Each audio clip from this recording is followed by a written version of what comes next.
Hi, my name is Debbie Ingram, and my project is a faith-based feature-length film called Rebel. What would you do if you were an open-minded, decent person who inherited a symbol of your family's hateful, racist legacy? This is the question that our primary protagonist, Meredith, must answer. She's a 30-year-old woman who runs the local flower shop in a small rural town in North Georgia, the town where she grew up and where she is known pretty much by everyone.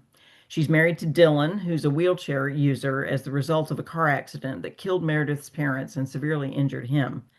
As a result, they have huge medical debt and are known throughout the town as hardworking folks trying to get by. Her best friend from elementary school is Lakeisha, who faces discrimination and bigotry in running her construction business in the area. The story begins with Meredith getting the news that her hateful grandfather, from whom she's been estranged for years, is in the hospital with a heart condition and won't last long.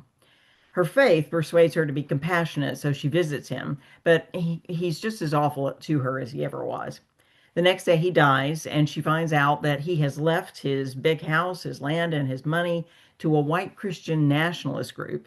And the only thing that he's left to her is the statue in the town square of a Confederate soldier who is her ancestor.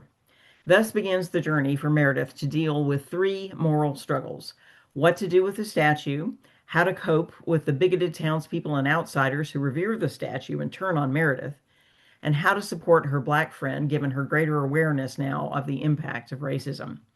First, Meredith teams up with Eldridge, her friend Lakeisha's 12-year-old son, to research laws about the statue.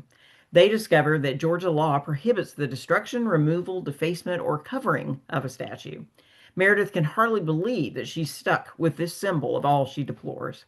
But things keep getting worse. She's ostracized by townspeople, schemed against by a group of women who are proud to be descendants of Confederate soldiers, and threatened by outside Christian nationalists.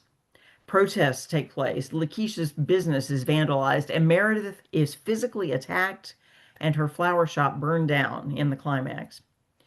Yet Meredith picks herself up from this emotional bottom by relying on Lakeisha and Dylan and by calling on her faith through prayer and reflecting on what her parents taught her.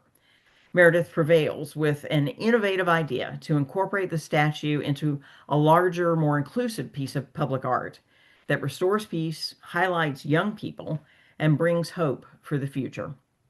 I hope you agree that this inspiring story of an everyday person trying to do the right thing in a difficult situation, finding a way to stay true to her values, and relying on faith and friends, is a story and features characters that need to be highlighted in these troubled times.